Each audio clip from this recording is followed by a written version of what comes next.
आदाब, नमस्कार। आप देख रहे हैं INN चैनल। मैं हूं शेख अहमद अली। आगे बढ़ने से पहले तमाम नाजरीन को INN चैनल के पूरे स्टाफ और मैनेजमेंट की तरफ से नए साल की मुबारकबाद।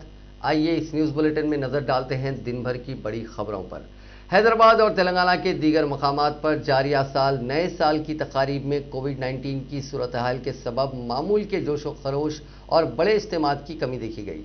साल 2020 जिसको तबाही और रुकावटों का साल समझा जा रहा था, उसको फरामोश करने की कोशिश करते हुए लोगों ने मनादिर और दीगर इबादत गाहों में इबादतें की। बाज़ चर्चेस में निस्फ शब के खुसूसी इज्तिमात किए गए ताकि नए साल का इस्तकबाल किया जा सके। शहर के मुख्तलिफ हिस्सों में नौजवानों ने मास्क पहनते हुए दीगर एहतियाती इक़दामात करते हुए पार्टियों में शिरकत की। केक्स फरोख्त करने वाली दुकानात का कारोबार सुस्त रहा। गवर्नर तमिलिसाई सौंदरराजन और चीफ मिनिस्टर चंद्रशेखर राव ने रियासत के अवाम को नए साल की मुबारकबाद पेश की।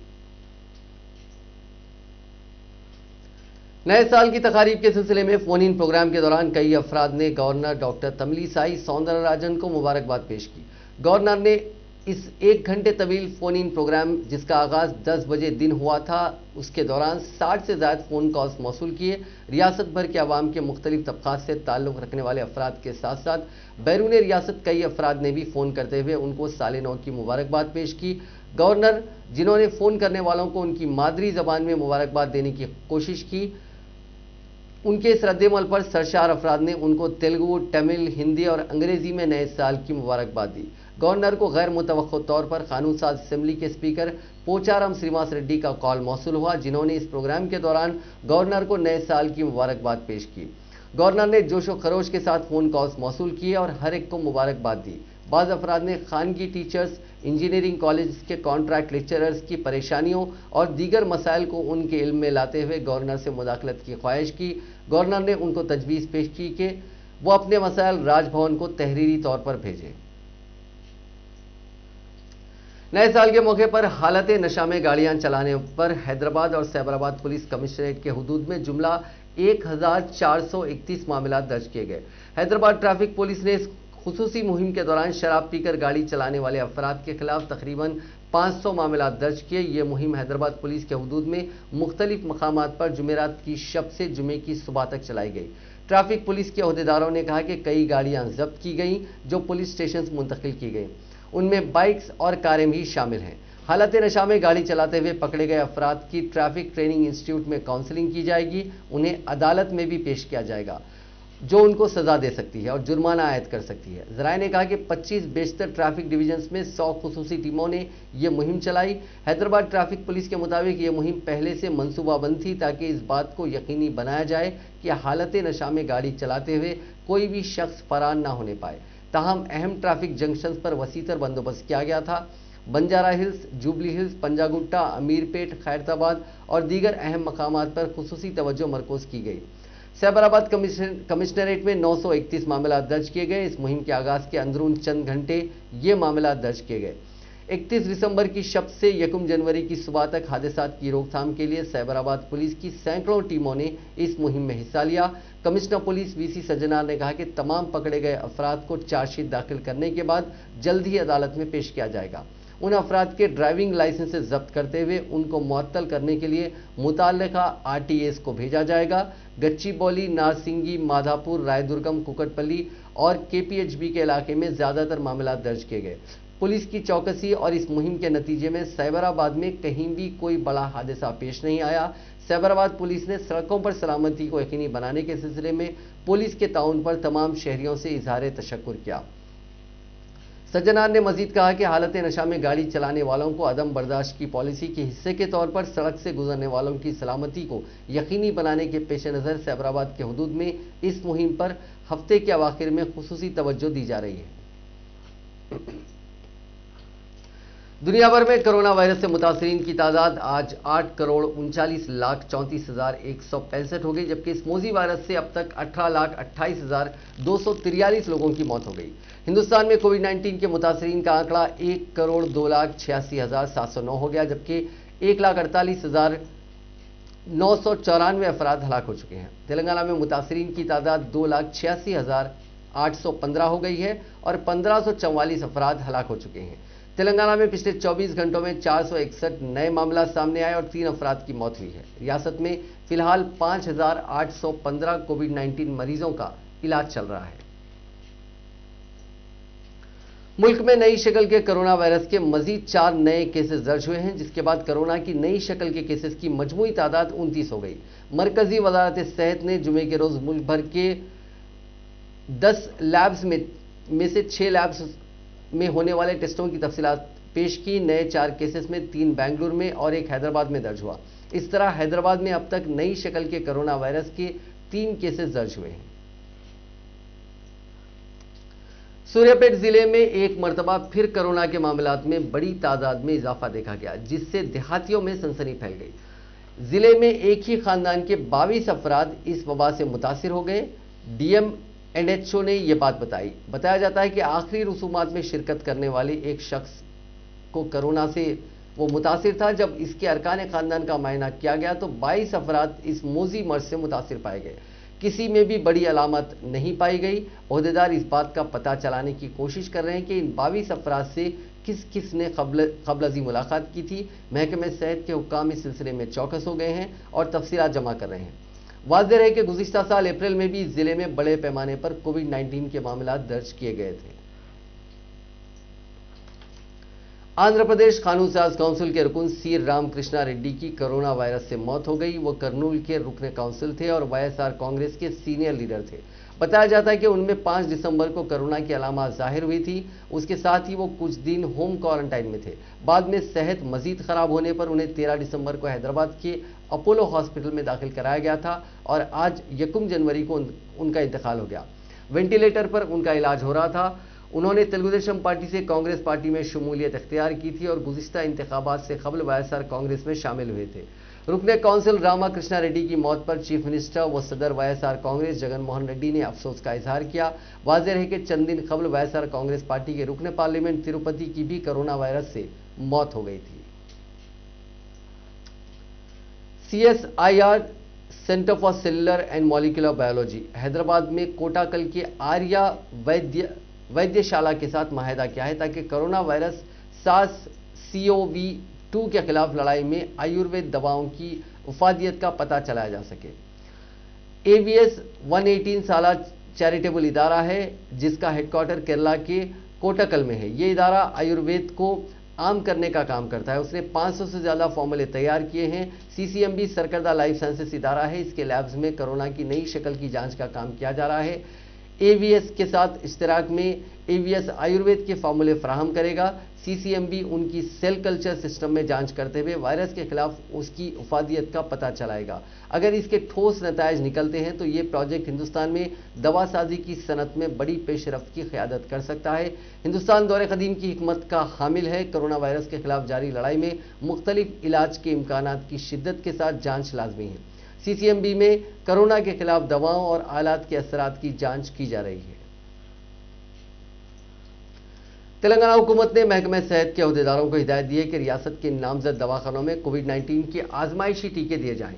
हैदराबाद के 3 और महबूब नगर के 3 दवाखानों का इंतखाब आजमाइशी टीकों के लिए किया गया है। मरकज की हिदायत के हिस्से के तौर पर 4 रियासतों में पहले ही आजमाइशी टीके दिए जा चुके हैं, जबकि हफ्ते को बाज़ दीगर रियासतों में ये आजमाइशी टीके देने की तैयारी की जा रही है। इन आजमाइशी टीकों का मकसद कोरोना से मुतासिर अफराद में सेहत के मसाइल मालूम करना है।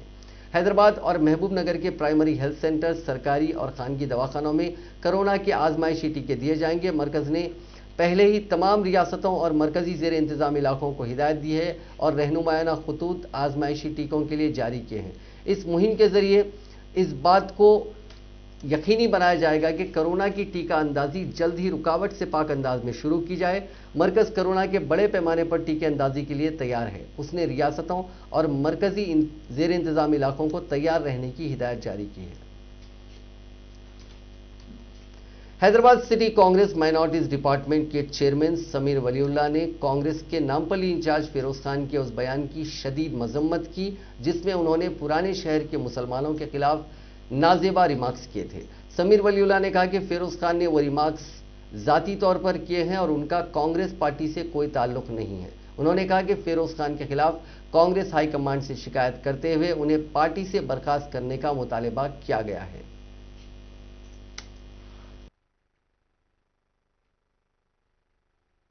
आज से 2 दिन कबल नामपल्ली इंचार्ज और कांग्रेस लीडर फिरोज खान ने जो नाजिबा अल्फाज ओल्ड सिटी के मुसलमानों के लिए इस्तेमाल किए, उसकी मैं सख्त से सख्त मजम्मत करता हूं।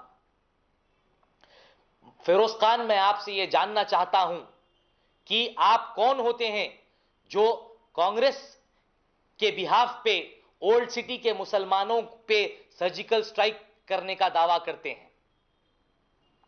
अगर आपको बीजेपी जाना है तो आप जाइए, ये आपके इख्तियार है, मगर आप कांग्रेस पार्टी में रहते हुए आप ऐसे अल्फाज मुसलमानों के लिए इस्तेमाल कर रहे हैं, जबकि आप ये अच्छी तरीके से जानते हैं कि कांग्रेस एक सेक्युलर पार्टी है। आप कांग्रेस पार्टी में रहकर इस तरह के अल्फाज इस्तेमाल कर क्या कोशिश कर रहे हैं? आप बीजेपी के लीडरों को खुश करके और आपका वहां पे सिक्का बनाने की कोशिश कर रहे हैं। आप ये बिल्कुल गलत कर रहे हैं। आप मुसलमानों के ताल्लुक से इस तरह के अल्फाज इस्तेमाल करें। आप शायद ये भूल गए हैं कि कांग्रेस एक सेक्युलर जमात है और कांग्रेस की ये आइडियोलॉजी बिल्कुल नहीं है कि किसी भी मजहब के खिलाफ ये बोले।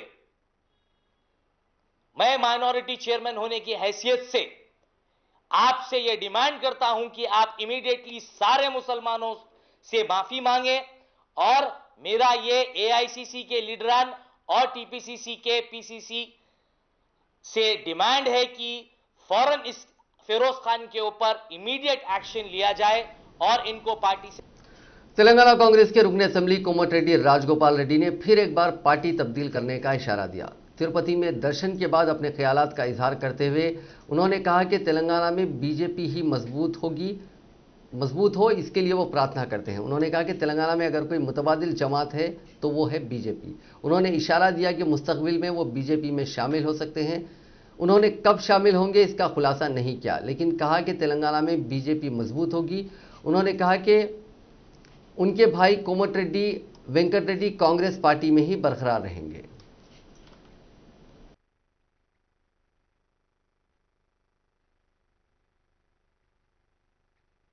తెలంగాణ రాష్ట్రంలో తప్పకుండా బీజేపీ పార్టీ ఎదుగుతుందని భావనతోటే నిసాగుతామని చెప్పిండు. కానీ కోమటిరెడ్డి రాజగోపాల్ రెడ్డి మాత్రం రాబోయే రోజుల్లో బీజేపీ ఆల్టర్నేట్గా డెవలప్ అవుతుంది తెలంగాణ రాష్ట్రంలో.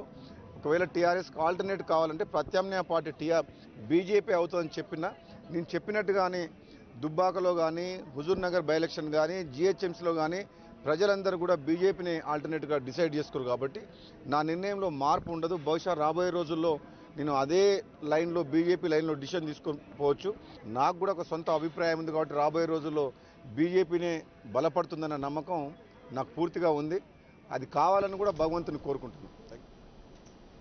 टीपीसीसी के नायब सदर डॉक्टर मल्लू रवि ने राजगोपाल रेड्डी के इन रिमार्क्स की सख्त मजम्मत की और कहा कि राजगोपाल को अगर बीजेपी में शामिल होना है तो वो उसके लिए आज़ाद हैं, लेकिन उन्हें कांग्रेस पार्टी में बरकरार रहते हुए बीजेपी की तायद में बयानबाजी करने का कोई इख्तियार नहीं है।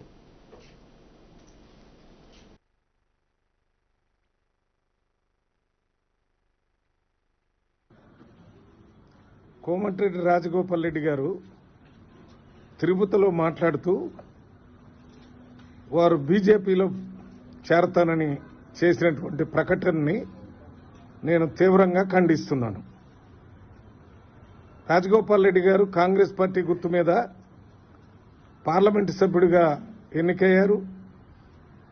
ఎమ్మెల్సీగా కాంగ్రెస్ పార్టీ మీద గెలిచారు.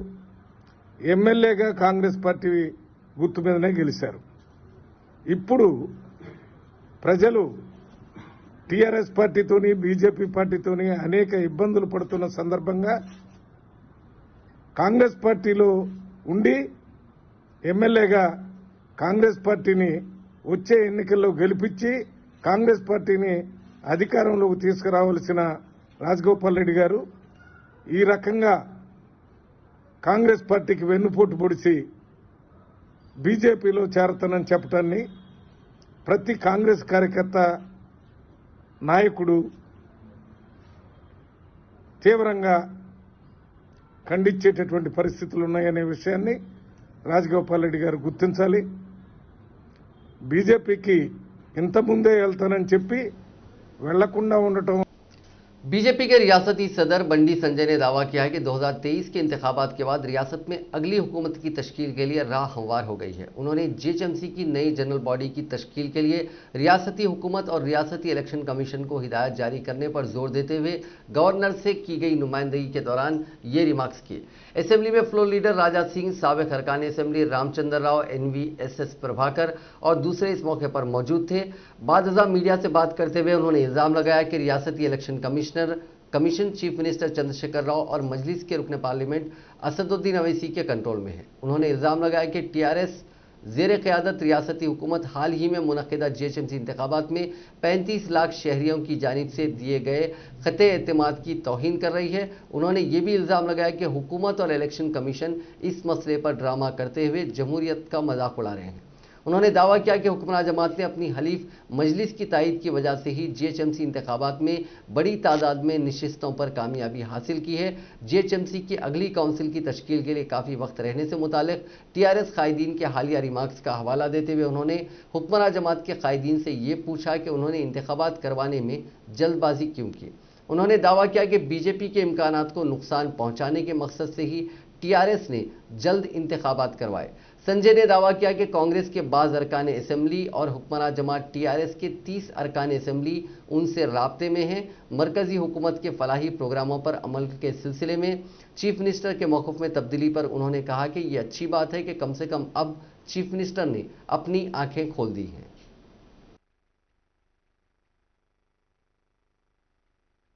మొత్తం బాక్స్ ఎత్తుకపోవడం రిగ్గింగ్ ఇస్తారు. అదే తెలంగాణ రాష్ట్రంలో జరిగింది. ఇవాళ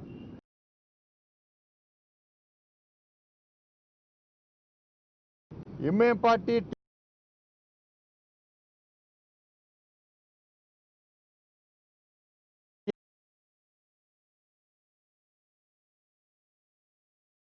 దాడులు చేయడము, వాళ్ళకు తిరిగి వాళ్ళను మైమర్పించే విధంగా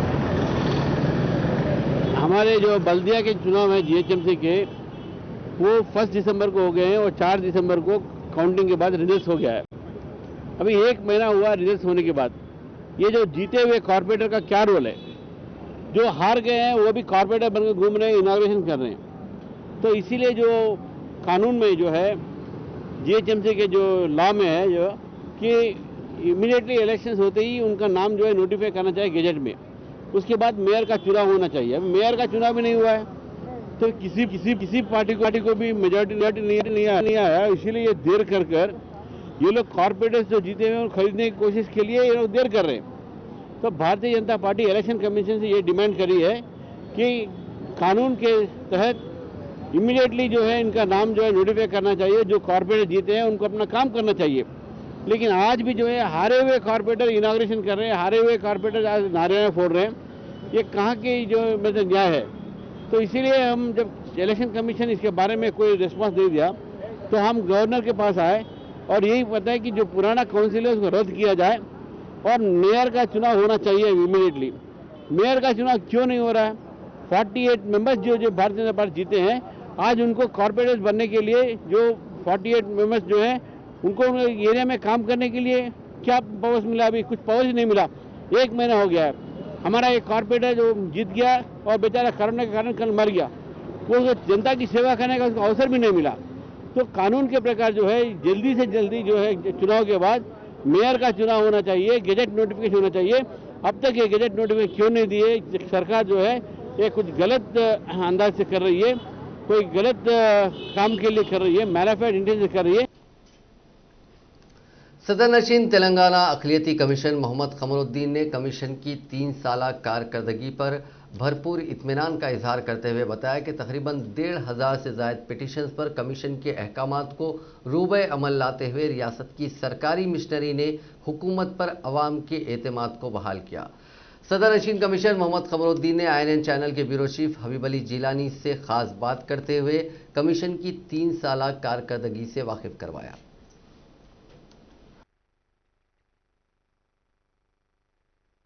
स्टैचुटरी बॉडी है, कॉन्स्टिट्यूशन पोस्ट है, किसी भी माइनॉरिटी को नाइंसाफी है तो कमीशन पे आ सकता है। जैसा कि मुस्लिम, क्रिश्चियन, पारसी, जैन, बुद्धिज़्म, ये लोग जो भी है हमारे पास आ सकते हैं। उनकी जो भी शिकायत है हम उनको फौरी हम गवर्नमेंट को या कंसर्न कलेक्टर को या पुलिस डिपार्टमेंट को जो पिटीशन रहता है उस नौयत के लिहाज से हमने उनको लेटर नोटिस दी जाती है। कलेक्टर जगत्याल को हम नोटिस दी कि फला दरख्वास्त हमारे पास आई थी, आप इसका जवाब 15 दिन में दिया जाए। अब 15 दिन में नहीं आया तो फिर हम रिमांड डालेंगे, फिर उसके बाद और 8 दिन का 10 दिन का टाइम देंगे, उसमें नहीं आया तो हम समन जारी किया जाएगा कमीशन से कि हम पूरा रिकॉर्ड लेके हमें कमीशन पे हाजिरी हो। तो लिहाजा हम जो भी दरख्वास्त आती है उसकी नौयत क्या है उसके ऊपर हम कलेक्टर, रेवेन्यू, पुलिस, गवर्नमेंट को जो भी हम एक लेटर के जरिए पहले भेजते हैं, उसके बाद सेकंड नोटिस, थर्ड समन। तो लिहाजा हम बहुत सारे लोग बुलाए हैं, यानी कि हमारे लेटर पे जवाब आ रहा है, उसके बाद से सिविल कोर्ट है कमीशन के दायरे में, as a equal to civil court, summoning any department any person बोल के हमारे पास एक्ट में एक्ट के लिहाज से काम करता है। खबरें साहब, जो आपका सिविल समन जब जारी करते हैं आप, तो इसका इम्पैक्ट क्या होता है? वो लोग जो है समन को एक्सेप्ट करते हुए रुजू होते हैं या उसको बहानों से डिनाई करते हैं? नहीं, रुजू होते हैं, नहीं तो उनकी तरफ से वकील आता है, उनकी तरफ से अगर डायरेक्ट हम कलेक्टर को लिखे, कलेक्टर से जॉइंट कलेक्टर आते हैं या एडिशनल कलेक्टर DRO सब आते हैं, बहरहाल कोई ना कोई आता है हमारे पास, रजिस्ट्रार को भेजा तो रजिस्ट्रार साहब भी आते हैं। जो भी पिटीशन की नौयत है उस लिहाज से हम अभी बोला ना में लेटर लिखते हैं, उस लिहाज से सब रजिस्ट्रार भी आता है, डिस्ट्रिक्ट रजिस्ट्रार भी आते हैं।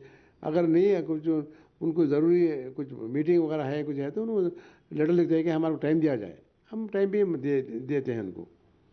अच्छा खबरें साहब, जो समन्स आप लोग जारी किए हैं, ऐसा कोई केस था जिसमें जो समन बहुत इम्पोर्टेंट था और उसको कोई वो लोग आके, चूँकि आपके सिविल कोर्ट है, अप्रोच नहीं हुए और उसके खिलाफ आपने कोई अवार्ड पास किया है? पूरे तकरीबन हमारे समन को बिल्कुल वो लोग ये माने हैं, बराबर हाजिर हुए हैं, बराबर लेटर लेके आए हैं, जवाब दिए हैं।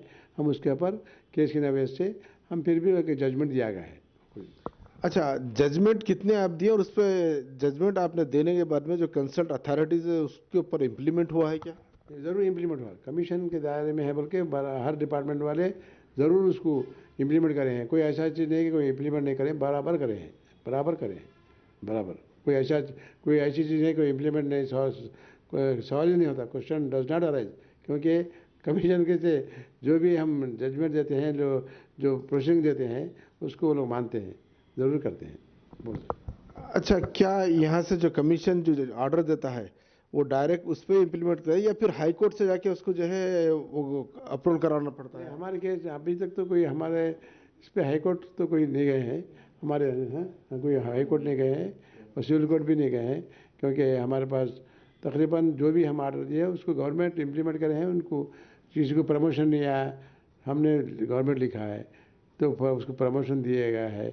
किसी को ये शादी मुबारक स्कीम आए थे, हम उनको रिकमेंड करें, बराबर उनको शादी मुबारक स्कीम दिया गया है। और जो भी बोर्ड से भी स्कॉलरशिप के हमारे पास एक तकरीबन दरख्वास्त है, हमने फॉरवर्ड किया कमिश्नर माइनॉरिटी वेलफेयर को, और ही उन्होंने उसको देख के जो ऑनलाइन में है उस लिहाज से मेरिट है मेरिट नहीं है देख के उनको मदद की गई है। बहुत तकरीबन लोगों को हमारे पास जितने भी थे ऑलरेडी मेरिट में थे, वो लोग उनका वीज़ा भी हो गया, वो लोग जाके बाहर वर्क स्कॉलरशिप से तालीम हासिल कर रहे हैं, कहीं ये कर रहे हैं। बहुत ही अल्लाह का। नए साल के मौके पर हैदराबाद पुलिस कमिश्नर अंजनी कुमार ने पुराने शहर के इलाके का दौरा किया और हालात का जायजा लिया। इस मौके पर अंजनी कुमार ने ट्रैफिक PS और चारमीनार पुलिस स्टेशन में additional CP traffic Anil Kumar, DCP south zone Gujrao Bopal और दीगर पुलिस ओहदेदारों के साथ मिलकर नए साल का केक काटा और पुलिस ओहदेदारों को नए साल की मुबारकबाद पेश की।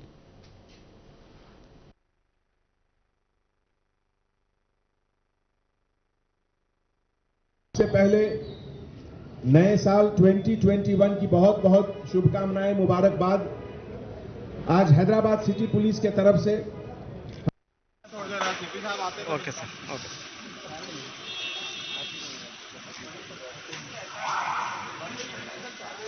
Happy new year.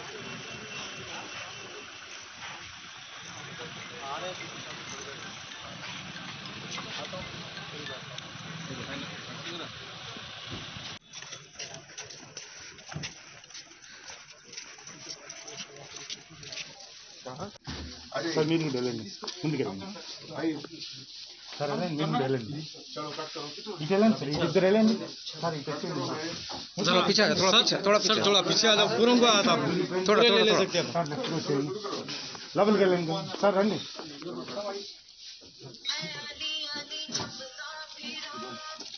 Sir 1 minute sir 1 second sir 1 second sir here okay sir नए साल 2021 की बहुत बहुत शुभकामनाएं, मुबारकबाद।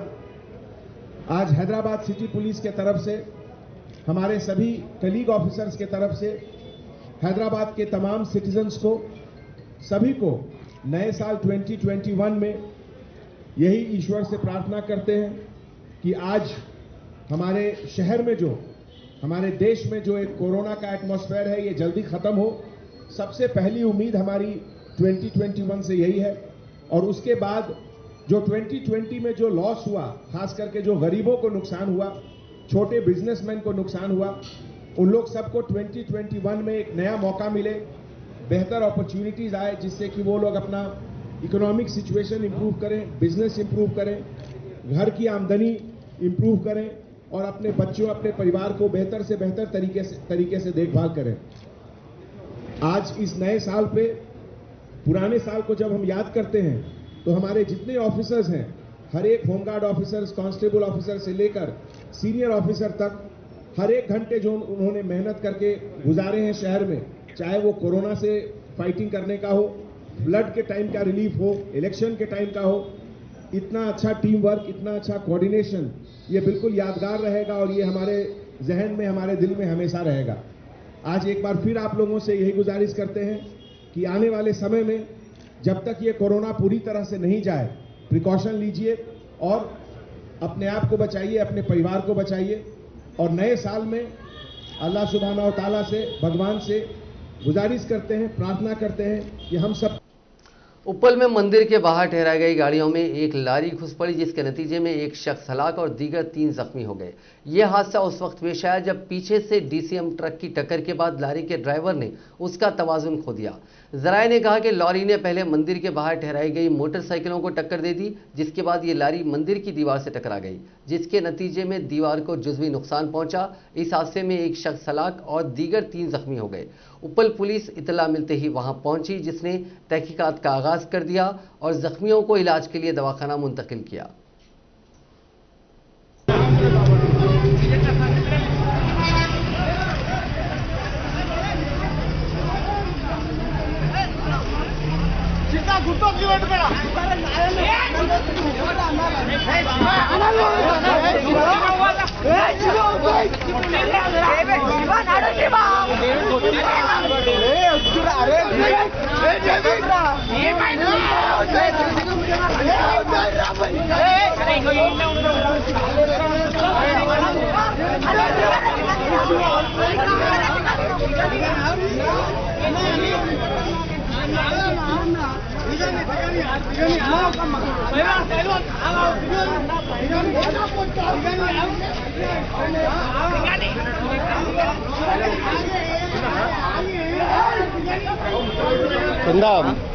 సగం లోపల పోయింది, సగం ఏడుంది।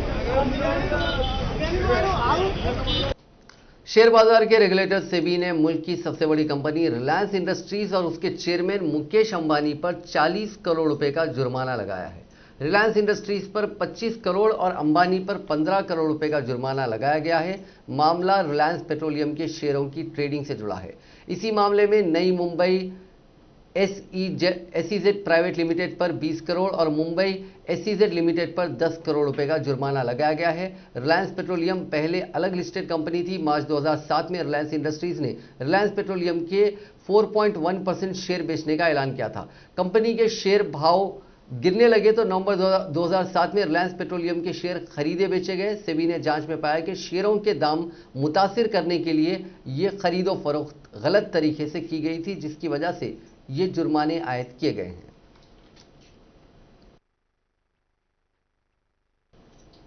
नाजरीन, इस न्यूज बुलेटिन में बस इतना ही। देखते रहिए INN चैनल।